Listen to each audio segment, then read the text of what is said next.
So I just saw Transformers 1.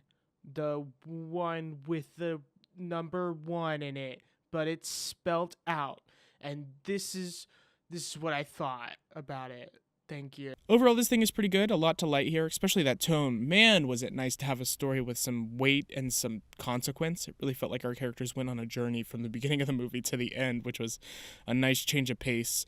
The animation is pretty cool. The writing is pretty great, especially the character work. Man, does it have some good character writing. And the score was pretty cool, too. There was some pretty good cinematography, I guess. Check it out if you're interested. But let's talk some spoilers. Let's talk spoilers, dude. Let's talk about Transformers 1 spoilers. The story and tone are where this thing really works for me. Tonally, this movie knows what it is and aims to be what it is, a goofy kids movie.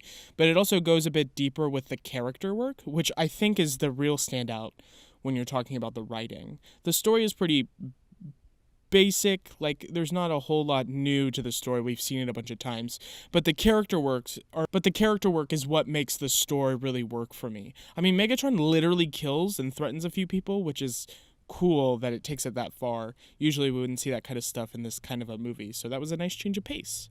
A couple other story beats that I liked in the film that I could be wrong about because I just watched it. I could be wrong about this one, but I like that D16 and Orion Pack ended up with parts from the original Optimus Prime. D16 with the cog and Pax with the leadership thing that is going to create for some interesting parallels moving forward. If I'm wrong, ignore this. I like that we didn't see how they became friends until the very end, and that their friendship was formed on you watch my back and I'll watch yours. That ending line where he says, I'm done saving you, has that much more weight to it, because how much do you think that D16 feels like Pax hasn't had his back, but that he has had Pax back since the beginning? I mean, we hear this complaint during the opening, but Pax doesn't really give it much thought, just a distraction in the sticker. I like that we were showed that D16 was characterized by rage before he was told about the betrayal. Like when he sees that the original Optimus Prime, I don't remember that guy's name, but when he sees that the original Optimus Prime is dead, there's like some clear anger and rage going on behind it. I like that the thing that defined their friendship ultimately becomes a symbol for how it ended and how it's going to be defined moving forward. That this thing was once driven by like an innocent like friendship, like, oh hey, we have this in common, and now has been tainted by this like lingering sense of betrayal that both characters feel towards each other. It's not that both of them betrayed it's that both of them betrayed each other. It's not that one betrayed the other, which is a nice, cool thing. I like that this film knows that you're going. I like that this film knows that you know. I like that this movie knows that you know what's going to happen. That was a sentence and a half. I like that this movie knows that you know what's going to happen. Like it knows that you know that Megatron and Optimus Prime end up being enemies, and so it makes you care about the characters. So that way, when the betrayal happens, you understand it. The animation is very well done in this movie. There's a flashback that is told through dust particles that looks so freaking cool. To mention all the particle effects in this movie, they were really freaking stellar, like a standout for the movie. I think, and this is a crazy theory, but Alphatron was animated on a different frame rate. His character model was moving a bit slower, but intentionally, and not like just animated differently. He felt a little bit off. Again, I might be crazy for this one, but was he animated on a different frame rate, I think? Probably not. I'm just crazy. Don't listen to me. I really like the acting from Chris Hemsworth and Brian Tyree Henry. It was pretty good. You can really tell that they have like this really infectious chemistry, and so watching them play off each other for the whole film is pretty cool.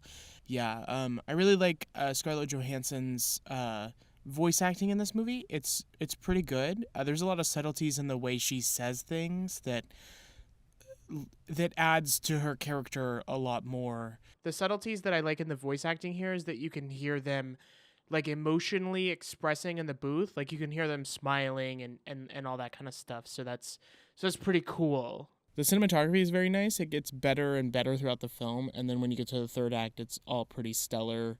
Like every shot feels purposeful. Like if it was filmed in another way, it would feel out of place. The racing scene shots were pretty cool. The moon shot while they're riding on the side of the train was really cool. Everything on the surface was shot in this big, wide, open, vast shots, which shows how much different it is from our world that we were coming from, to this new world. And yeah, there was like some cool ship shots that were super dope. The score's pretty nice. It works really well for the film. But there's one track in particular called "The Fall" that has this like flute slash synthesizer thing that dances over the top of like the brass section, which worked really well for me. Combined with the imagery on the scene where Optimus Prime is like falling through the middle of the planet, it was so freaking cool and so freaking dope. So yeah, we were like the only ones in the theater besides like one other guy, and like the lights went out in the theaters, and then like they didn't come back on until after the post credit, and the person I was with was like, is it over? And I was like, oh, I think there's a post credit, the lights haven't come back on. And then we were both like frantically Googling to see if there was a post credit, but we both didn't have internet in the theater, so we were like trying to Google this thing with no internet, and so it was a race to see who could get the answer first. Thank you for listening to me talk about Transformers 1 for this amount of time. I don't know how long I talked about it for. There's a lot to like here. It's pretty good. I wasn't expecting a kids movie, and I actually got a movie with some cool, deeper meaning and themes and stuff about like betrayal, which, you know, is pretty cool. So yeah, thank you for watching and listening to me. I was taken aback when it was this good. I was shook. I was shaken to my core. I was quaking in my boots. So, rating wise, what do I rate this? So I guess 6 out of 10, 6 or a 7, and then I'll watch it again, and my rating will probably change. Who knows? Or do people care about ratings? Goodbye. That's all I have to say about Transformers 1.